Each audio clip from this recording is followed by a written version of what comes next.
Welcome. Today, eCampus is here to help you explore adoption or procurement of accessible instructional materials and technology. The focus in this session is for users new to procurement practices for electronic media, instructional materials, or vendor-developed content, and users with purchased products that need to be verified on the path to compliance for Section 508 standards. That first word, accessible. This session is open to all, but a basic understanding of accessibility is essential to successfully adopt or procure accessible products for students and staff. We cannot develop that understanding in this session. We will be looking at accessibility from a high level, while we focus on the process to acquire and adopt new resources. The eCampus Knowledge Books has a wealth of resources on accessibility and many other topics. To find this resource, go to tnecampus.helpspot.com/faculty. In this section, you will find tutorials and downloads for accessibility. Please use this resource or other good sites across the internet to increase your knowledge of accessibility best practices. To help you get on the path to success, we will explore the key areas to an accessible adoption. Know your TBR and campus support resources. Be familiar with procurement tools and checklists. Explore the process of conformance assessment, which includes completing manual and automated testing, developing an accessibility conformance and remediation form, and developing an alternate access plan form if needed. Checking milestones of conformance in the ACNR form. Let's take a closer look at each one. If accessibility compliance is not a strong area for you, then plan on working closely with either support staff at TBR or your campus accessibility office. The Accessibility Initiative website has a good set of resources available to everyone. You can find it at tbr.edu/student-success/accessibility-initiative. Notice the resources section. Here you will find documents such as accessibility conformance and remediation form, adoption and procurement checklist, alternate access plan, and request for product documentation from vendor. These resources will be helpful as you decide where to get started. Where to begin? There's not a specific number one starting point. You may have a product in mind or know one already in use, and you want to research the conformance. You may need to research the marketplace to find a product that will support your outcome. Be prepared to defend a sole source status if you believe only one product will do the job. Let me suggest the AIMT Adoption Procurement Checklist. The Adoption Procurement Checklist is a guide to help you research, document, and determine the preferred product. Let's take a quick look at this form. This is one of the forms available on the TBR Accessibility Initiative webpage. It begins with the typical requester and product information. Gather information covers standards and documentation. Market analysis for standards conformance defines the levels of conformance and asks for the documentation for any sole source rationale. Review by department accessibility liaison. And adoption or procurement sign-off are the checkpoints to approval. When you have narrowed your focus on desirable products, it will be time to ask the vendor to produce specific documentation regarding accessibility and 508 conformance through the Request for Documentation from Vendor form. This document defines the required documentation to determine conformance, and it may serve as the base of a documentation request letter to the vendor. The core of this request is summarized as the accessibility statement. Vendors need to fully conform to accessibility standards or demonstrate how they will meet accessibility standards through completion of the conformance and remediation form and other required information. Let's review the 5 requirements of the accessibility statement. An accessibility statement includes 5 key components. A clear statement of commitment to ensuring equal access for all users, required written documentation on the level of conformance with THEC, TBR, and federal accessibility standards, Information for users with disabilities regarding product and service accessibility features and gaps. A mechanism to allow users to provide accessibility feedback, links to resources, to provide additional or related information. The remainder of the document goes into more detail and, as noted, can serve as the request letter. Web Content Accessibility Guidelines, WCAG, commonly pronounced WCAG, 2.0 checklist is a globally accepted initiative that covers a wide range of recommendations for making web and non-web content more accessible. Additionally, WCAG standards were adopted for the federal law Revised 508 Standards for the Rehabilitation Act of 1973. Following these guidelines will make content more accessible to a broader range of people with and without disabilities and comply with the law. Let's look at a sample WCAG checklist. This is one of the forms available on the TBR Accessibility Initiative webpage. Notice the page is organized in a table with the headings Standard, Description, Apply, Meets, and Comments. This is just a sample page for the first standard, Text Alternative. Text Alternative has a lengthy description, but it will help you consider a variety of impacts to users before determining if this compliance standard is met. Completing the VPAT involves testing products against conformance standards with various browsers and assistive technology tools. Testing may be completed by manual or automated means.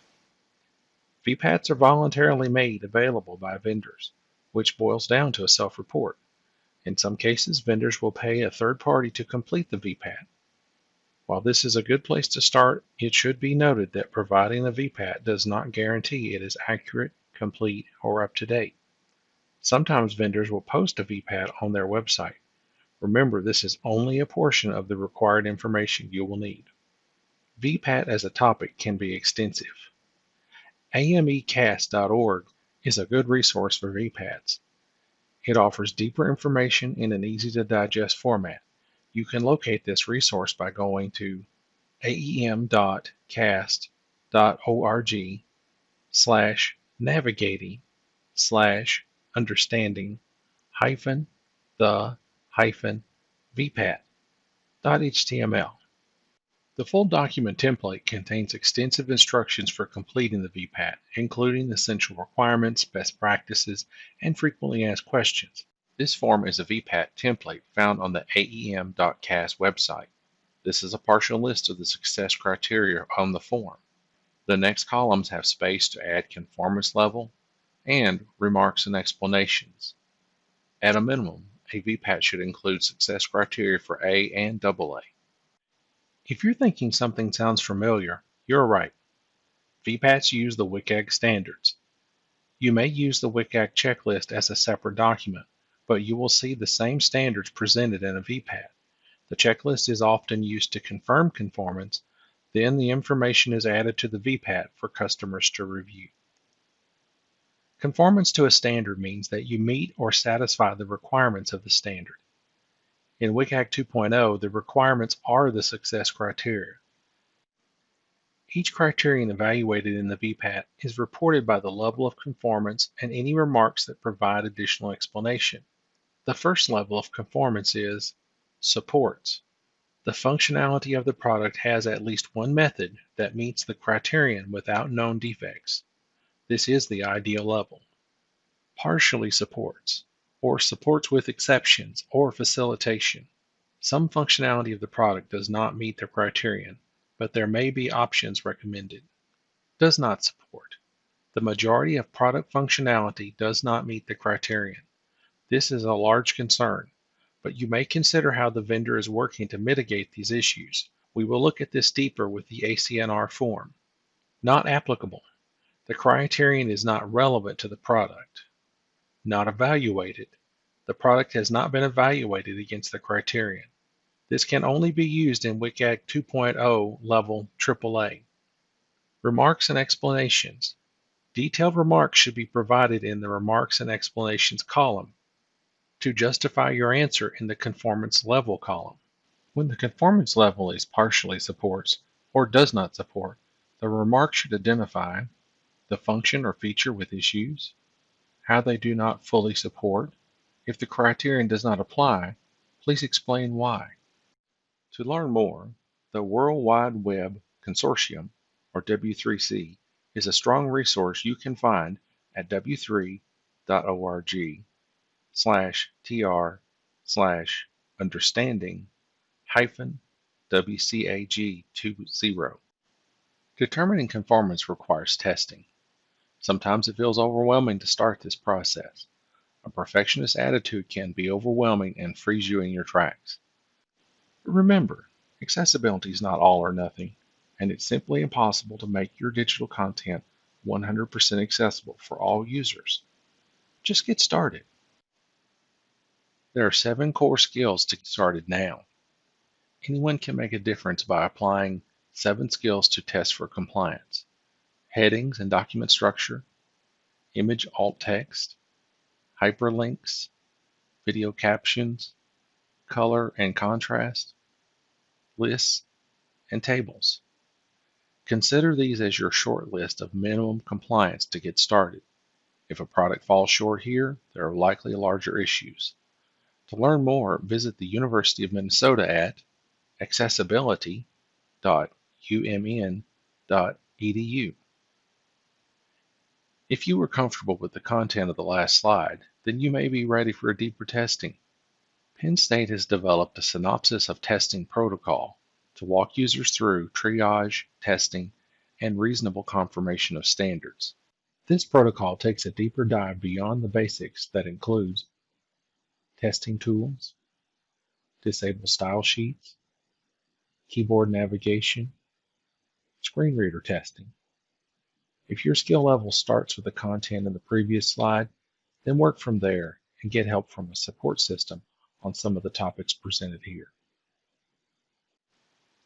No one resource or strategy will be all-encompassing, but you can find this information at accessibility.psu.edu/testing/protocol. Most products will have some compliance problems. This does not have to be the end.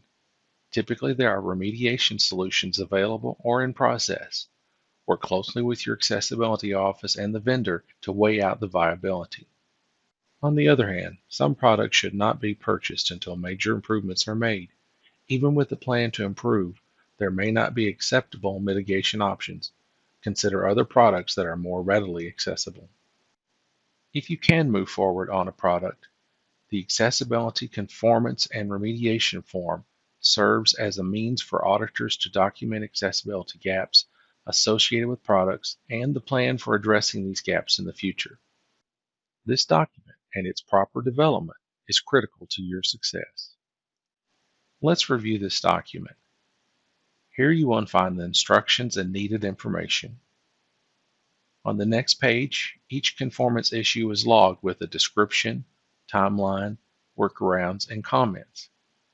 This sample just has one issue, but there can be as many as needed to complete the form.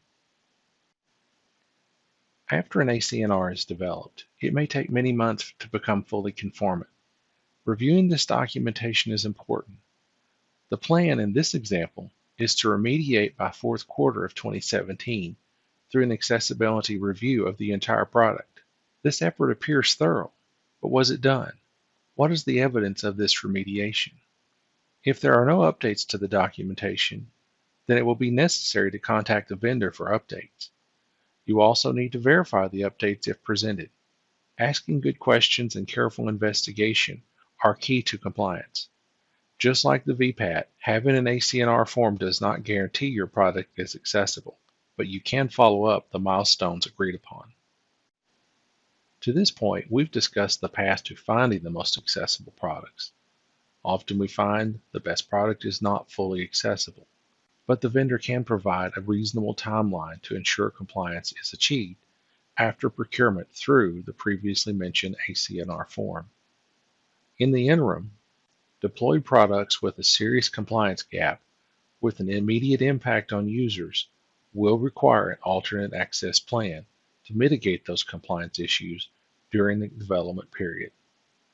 Like the ACNR, The AAP form provides instructions and a place to document the required information needed to develop a plan. Notice the sections on the second page, such as persons or groups affected, responsible persons, and resources required, all address a present need. The last section is designated for administrative approvals. Developing this plan is a complex process, requiring advanced skill and often support. For our purposes, be aware of this document and what is expected. Seek assistance if you need to develop an AAP from scratch. This has been a brief review of adoption and procurement of accessible materials and technology. It is complex, but you can do this if you have a minimum foundational understanding of accessibility. If you need help, use one of the resources such as the knowledge books or your accessibility team for support. Very few people are experts, but you can still have a big impact on the accessibility of products and resources even if you're not an expert. Know where to find templates and checklists on the tbr.edu by searching Accessibility Initiative. AEMcast and W3C are other top resources to help you. Assessing conformance begins in earnest when the request for vendor information is received and confirmed. Remember, having a VPAT and a promise to serve everyone does not mean a product is accessible, but it can be a good place to start. Products are rarely fully compliant. This may not end your review, but the impact on the compliance gap should be carefully considered. Products that can demonstrate they are on the roadmap to compliance and offer workarounds to mitigate accessibility issues can still be useful. The ACNR form must be used to document how accessibility will be achieved and when it will be fully compliant. Products with a serious gap that will have an immediate impact on users will need an alternate access plan. Seek the guidance and support of your accessibility office to complete this process. Finally, if you've done your work diligently and the vendor has put in place that roadmap to compliance, it needs to be checked at the milestones agreed upon. Good intentions are only as good as the results. Keep the conversation going with the vendor. Thank you for watching and being a part of the solution.